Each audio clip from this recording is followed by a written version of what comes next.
Hello and welcome to Round Table. What is Germany going to look like with a new leader and a liberal coalition?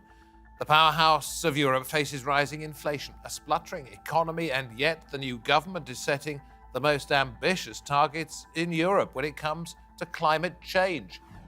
The new Chancellor, Olaf Scholz, has promised what he calls the biggest industrial modernization of Germany in more than 100 years. Can Germany afford that? Well, perhaps the question is, how will that happen without damaging the coalition?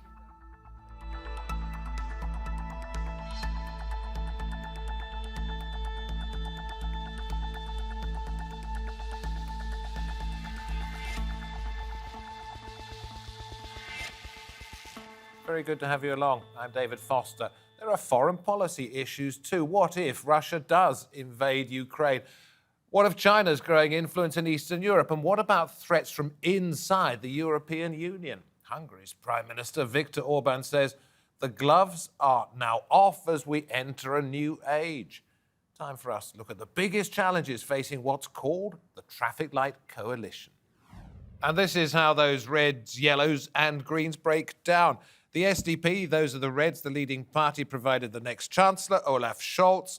The FDP, that's the Free Democratic Party. The Yellow, their leader, Christian Lindner, serving as Finance Minister. And the Greens, whose co-leader, Annalena Baerbock, is now Foreign Minister.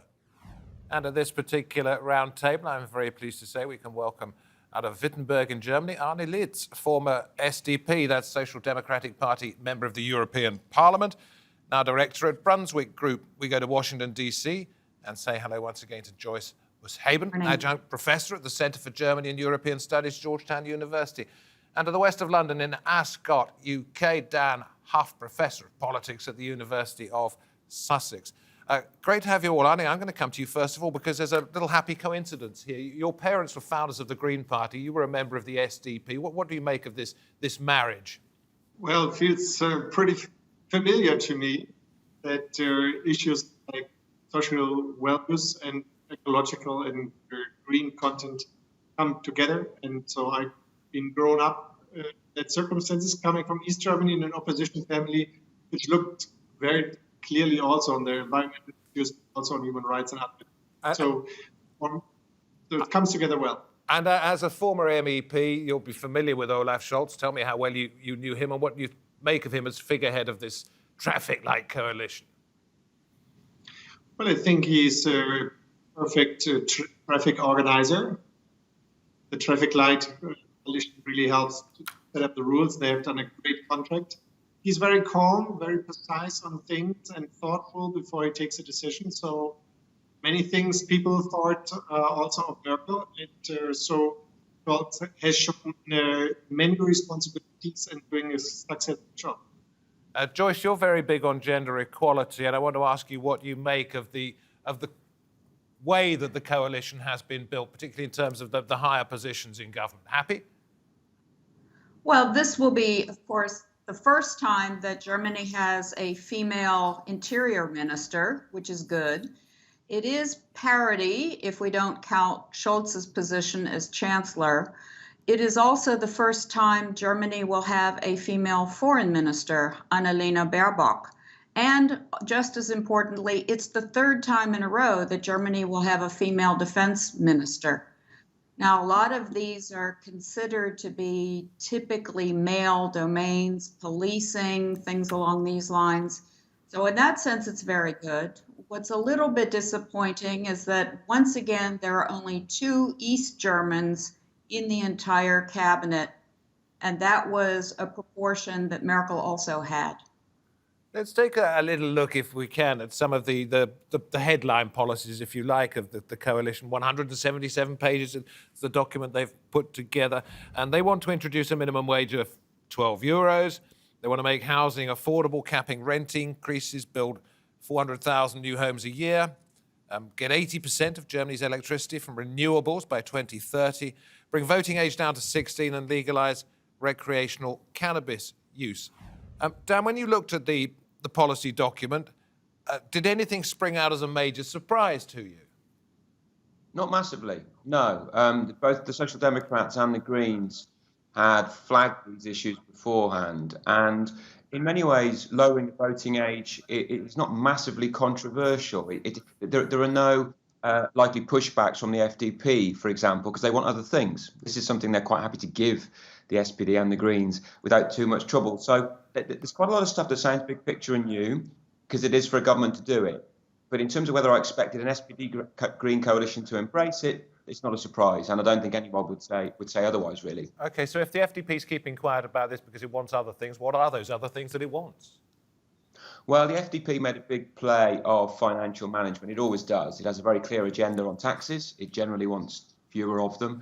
It has a very clear economic agenda in terms of the EU and how to manage the euro. And it wanted to get its hands on the levers of power there. And I think it was willing to sacrifice quite a lot to make sure that it did. So, Arnie, what do you make of Viktor Orban's statement, Prime Minister of Hungary, that the gloves are off and a new age has begun? Does that mean that there are going to be certain countries, more authoritarian countries, that are going to object to the coalition plans at the heart of Europe? Well, the coalition plans are actually sticking to the European Union, meaning the rule of law, free media, free NGOs, democratic normality. It's not being liked by Orban, and therefore he doesn't be a friend of this coalition. It will be straightforward and critical towards his internal politics, that he has to stick to the European rules. Otherwise, he will get problems.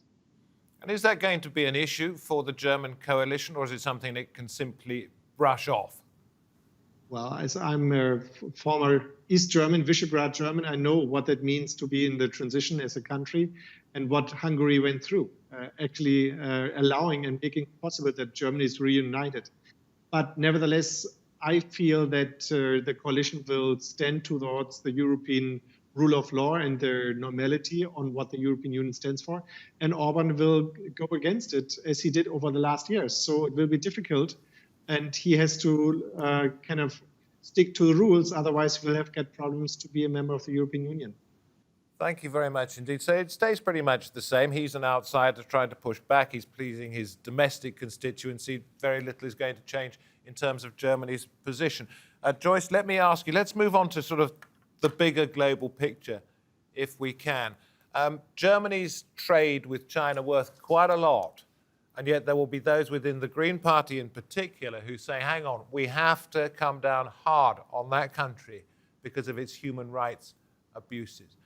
What will that mean eventually for Germany and China, do you think? And what will that mean about the tensions, the difficulties within the coalition? Well, I think the real outlier here is, of course, going to be the FDP, that is much more focused on German exports, market relations.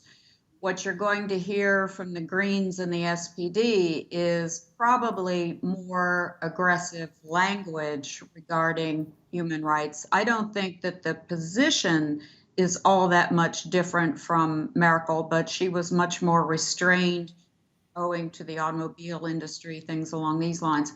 But I also think what you're going to see is this coalition pushing a lot harder for a common EU position, both on China and on Russia, that theoretically could give the coalition a little bit of cushioning. Should we go into Russia at this particular point? I think it probably is worth. I could underline, actually. Yeah, Arnie, you do carry on. Sure, I can underline what I just read in the news today was that Annalena Baerbock, the new foreign minister, had a conversation in Brussels, and she's bringing the point that, for example, the EU reaction towards the participation of diplomats at the Olympics in China should have a European answer. And there you see already the first sign of that Germany tries to bring themselves aligned with the EU members in order to be present as a group and not as the single state. Yes, I wonder how much of that is a fudge when we see the US and Canada saying there'll be a diplomatic boycott, the UK saying the same sort of thing, but it actually changes very little on the ground. We'll watch that story developed. I wondered just a moment ago whether we should bring in Russia, and why not? Let's hear from Olaf Scholz on Russia and Ukraine. Just like everyone else in Europe and in the United States, we are worried about the troop movements we are seeing on the border with Ukraine. which is why it must be absolutely clear that it would be an unacceptable situation if Ukraine was threatened. Joyce, unacceptable, but in what sense? What would Germany want to see done?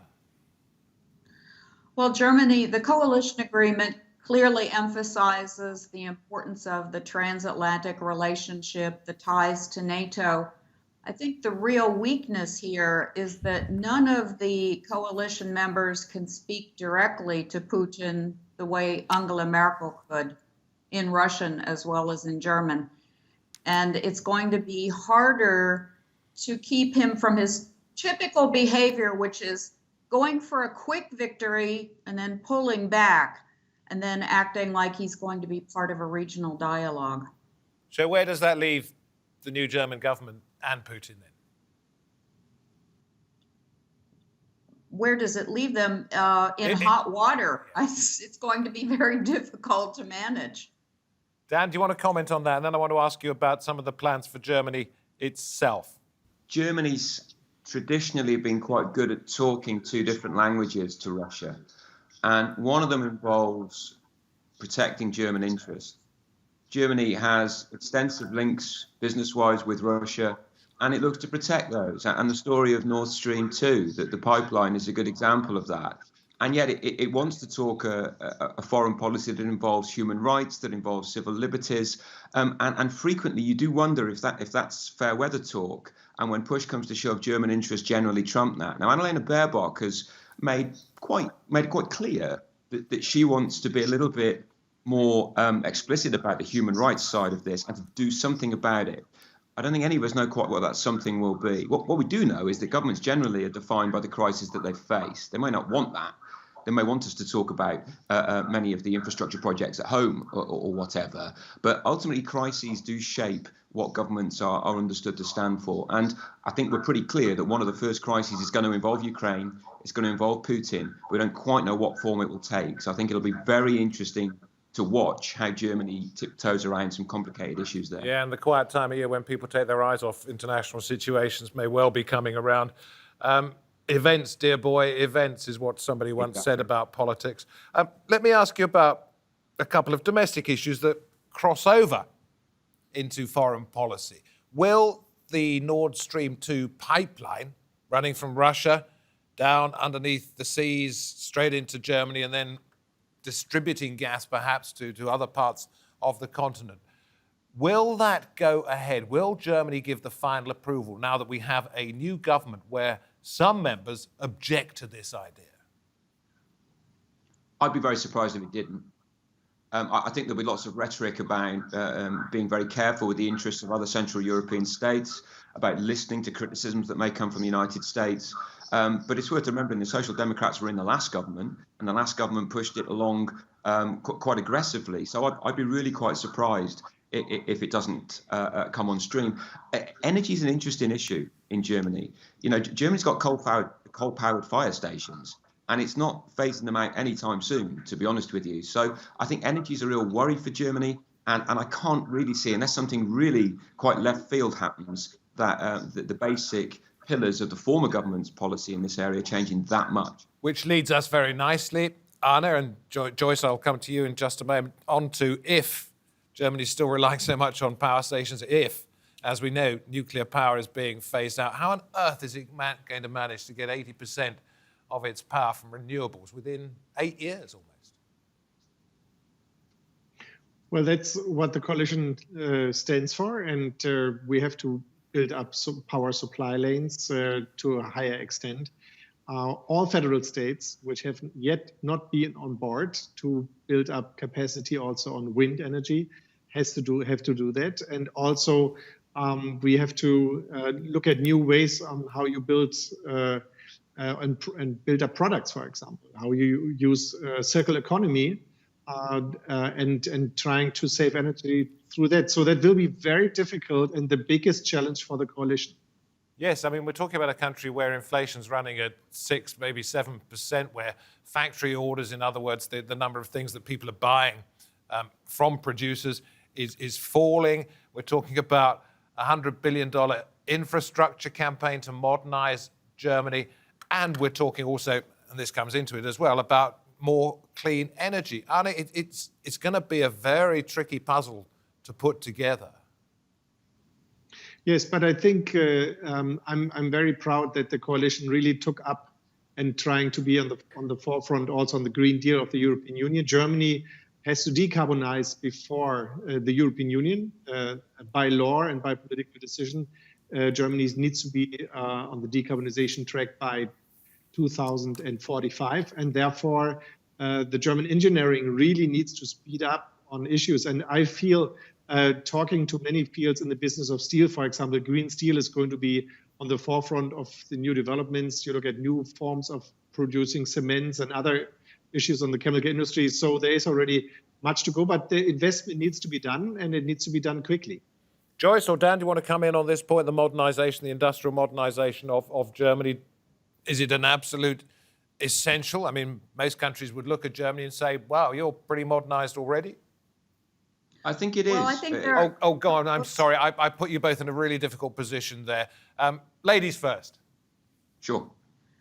Well, I have to come back to Nord Stream because I think this is also an underlying fear of Putin's. If Germany proceeds with its renewable energy push, its withdrawal from fossil fuels or carbon neutral economy, that means that people aren't going to need the gas that's the liquid natural gas that's coming through some of these pipelines in the longer run.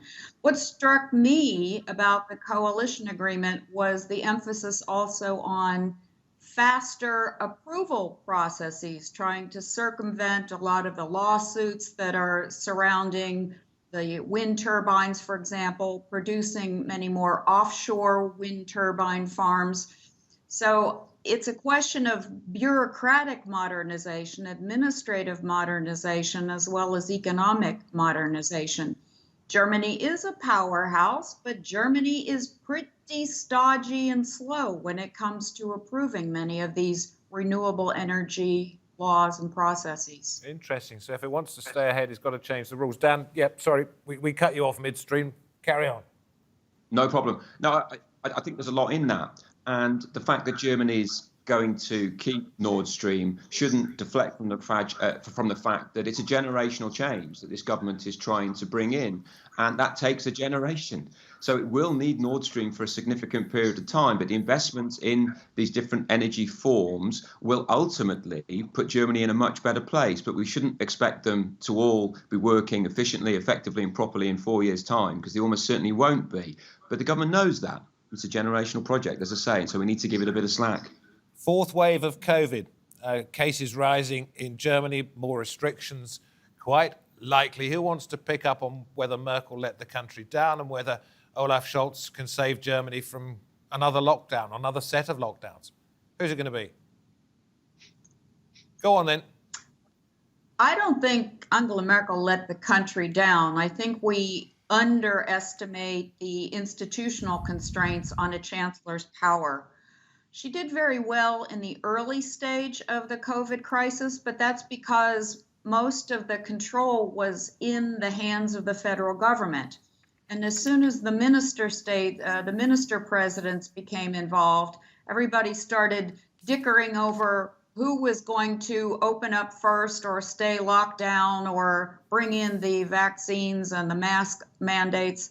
This is what really pulled the brakes on the progress that Germany had been making. I mean, look at the conditions, the exponential increases in cases in Saxony and Sachsen-Anhalt. So it's really German federalism. And if Lauterbach can get this back into the hands of national government, then you'll see a much more efficient booster process, vaccination process, new regulations for the schools, et cetera. Will the Germans swallow that? Arne, what do you think? Well, I fully agree that actually the federalism, and particularly on the schools, for example, you could have seen some schools were open, some were closed, like where can you go shopping, where can you stay in hotels. So that was kind of organized by federal states, which doesn't make sense at all. And therefore, I really like what Olaf Scholz yesterday said in an interview, saying we have to take it step by step. So you cannot do really kind of ahead decision on what is going to be on. Do we have a second another lockdown or not? he has to say, he said, we have to take it step by step as things come around, as there are new viruses and new variations around. And therefore, I think he will perceive what has been started, and I hope actually that things are more decided also with decision by the German parliament, because then you have more support throughout the whole nation. Okay, events, dear boy, once again, events. Can I have one comment on that? Yeah, if well, possible? okay, yeah, carry on. Then I want to bring in one quick thing on Scholz and Germany at the centre of Europe, but carry on, Dan. Sure. Yeah. You asked at the beginning about whether Merkel had anything to be sort of, embarrassed about there. But when you compare how other countries have dealt with this pandemic, I think Germany's still not in too bad a place. I mean, I can think of a country where the Prime Minister doesn't even know if he's having a Christmas party in his own house, and they're all, they're all officially banned. So, Merkel's not in that level of clownery for sure. So I think Merkel's actually led a pretty effective line in difficult institutional circumstances. The one thing I think we should know is Jens Spahn had this tendency to overclaim a little bit and to overpromise. And I think that actually has done his career a little bit of damage because he was originally quite a high flyer. And I suspect the new health minister won't be doing that. He's a very different type of character, clearly a very serious man. And I think he'll have a slightly different approach to the management of the pandemic, which is probably going to be ultimately a slightly better one. Okay, well, let me just throw this one out since you mentioned a particular Prime Minister unaware of revelries under his own roof. I wonder if perhaps he just got stuck coming down the chimney because the builders that somebody else paid for it had blocked it up by mistake. We'll leave that one out there. Let's hear from Olaf Scholz on Germany at the centre of Europe. Like I said, Germany is a country in the middle of Europe. We are not called upon to stand on the sidelines and make ill or good-humoured comments. Rather, we are responsible for the cooperation and the common success within Europe. That's why we, and I believe, our most important task is to avoid north-south or east-west divisions.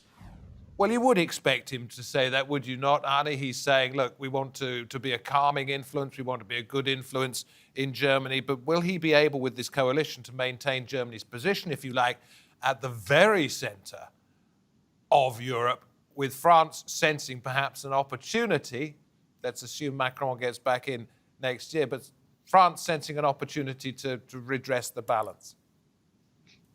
Well, we're looking at a very special time. When you look at Germany, for example, on the question of centers, we have the G7 coming up and Germany is leading that.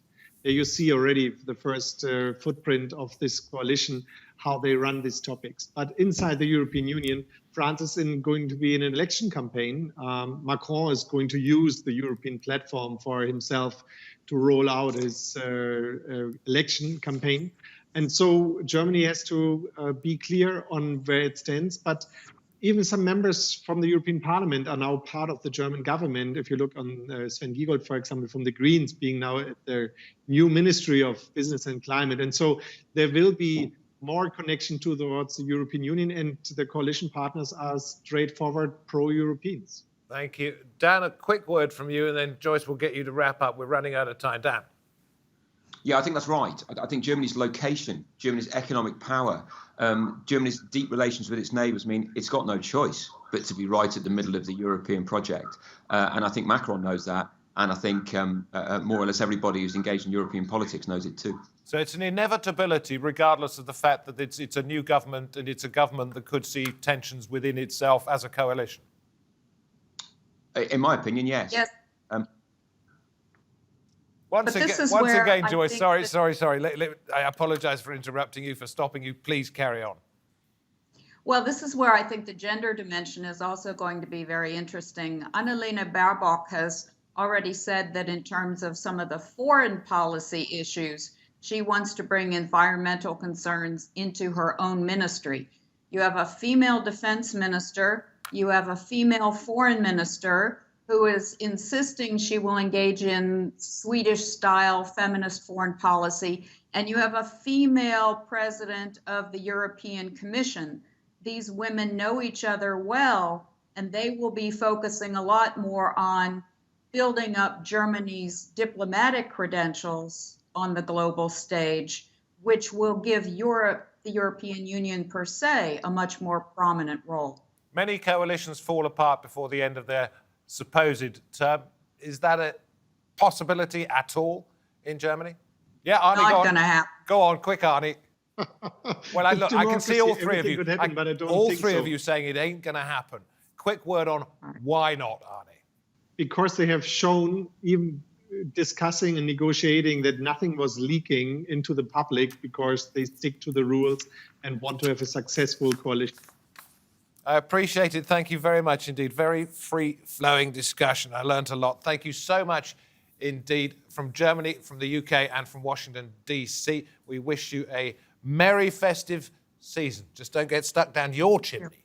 And thank you, wherever you happen to be, for watching this edition of Roundtable. From me, David Foster, and the team, that was just one of 4 programs we're doing on the future of Germany. Either watch us live or go into our YouTube channel where you'll be able to find those programs in the next few days. Until next time, goodbye.